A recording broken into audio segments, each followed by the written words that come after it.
poderia transmitir os demais.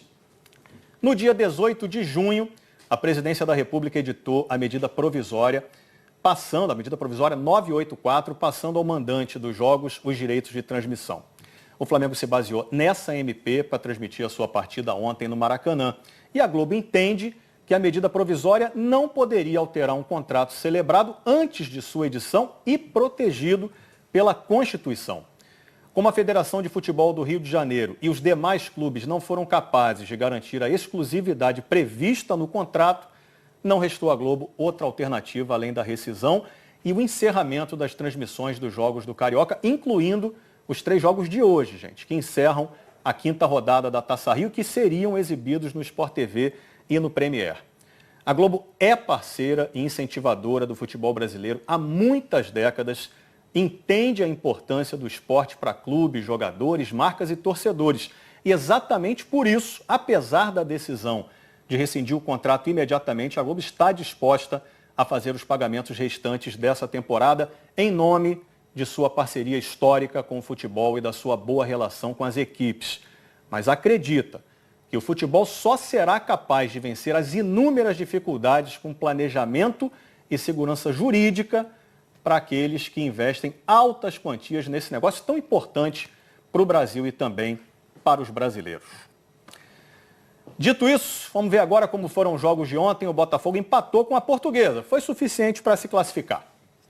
Tocou Pedro, voltou na trave. Cruzamento do Pedro Raul, na trave, voltou. E tome cruzamento, toque na trave de novo. Isto é incrível. Teve tudo para ser uma noite emocionante no Estádio Luso-Brasileiro. Para alguns personagens, era mesmo uma ocasião especial, como o técnico do Botafogo, Paulo Autuori, e sua relação carinhosa com a Portuguesa da ilha. Um clube que foi onde eu comecei no futebol, em 1975. Ou o árbitro Rafael Martins de Sá, enfermeiro que atua na linha de frente do combate à pandemia do coronavírus no hospital em Maricá e pôde novamente exercer a outra atividade que ama. Depois de ficar fora da fase final da Taça Guanabara, o Botafogo só dependia de si para chegar às semifinais da Taça Rio. O jogo até começou quente, mas só pegou fogo mesmo quando já tinha passado da metade do primeiro tempo. Foram 3 lances de bola na trave, as melhores chances do Botafogo na partida. A primeira, Dilcinho jogou contra o Patrimônio. Depois, em bolas aéreas, com Pedro Raul. Cruzamento do Pedro Raul, na trave, voltou. Luiz Fernando passou da bola. E o lateral Fernando. Toque na trave de novo.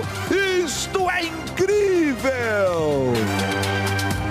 O Flamengo vencendo o Boa Vista no Maracanã, o empate garantiu o Botafogo nas semifinais. Mas esse empate só aconteceu graças a um jogador que trabalhou pouco durante a partida. Mas quando trabalhou, foi para salvar o alvinegro. Durante praticamente todo o jogo, Diego Cavalieri foi um espectador. Paulo Autuori mexeu muito no time e Cavalieri se limitava a orientar os companheiros. No segundo tempo, a Portuguesa até pressionou o Botafogo, mas ameaçar mesmo quase nada.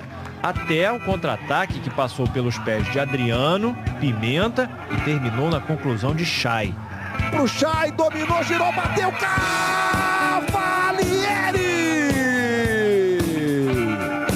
Milagre do goleiro do Botafogo! A partir dali, foi um Deus nos acuda. E a bola subiu e saiu. A Portuguesa teve a chance derradeira já nos acréscimos. Rolou no meio, Pimenta pra fora do gol. Para um jogo que parecia morno, em que ficou faltando o gol, teve emoção até demais. Tem que se comemorar uma vaga para semifinal. Hoje foi um jogo equilibrado, no final do tempo a gente sofreu um pouquinho, mas a gente conseguiu se portar bem. Não tomar gol, que é importante. No primeiro tempo tivemos chances reais de gol, 3 bolas na trave, me parece. No segundo tempo não criamos tanto, normal, com as substituições, você perdeu um pouco de volume de jogo. Nós jogamos com o objetivo de nos classificarmos e ir para as semifinais, isso aconteceu, é importante. O Flamengo já estava classificado, ganhou do Boa Vista como todo mundo esperava e garantiu também o primeiro lugar na classificação geral. Um jogo de ataque contra a defesa. O Boa Vista não chutou a gol no primeiro tempo. Foram apenas 3 finalizações nos 90 minutos, contra 21 do Flamengo. Não são importantes para nós quem é o adversário, o que é importante para nós é as nossas ideias. E as ideias do Flamengo estavam bem claras. Pressão na saída do adversário, posse de bola e a busca pelo gol o tempo todo, mesmo com um desfalque importante. Para esse jogo contra o Boa Vista, Jorge Jesus não pôde contar com o Gabigol, que foi poupado com dores musculares na coxa. O atacante também estava pendurado. Se levasse mais um cartão amarelo aqui, ficaria fora da semifinal da Taça Rio. Mas não era esse o motivo da irritação do técnico português. O motivo também não era o Pedro, que estava doido para marcar. O atacante não fazia um gol desde fevereiro. Passou 5 partidas em branco, até receber essa bola do Arrascaeta e acertar esse chute meio diferente para o chão. 1-0.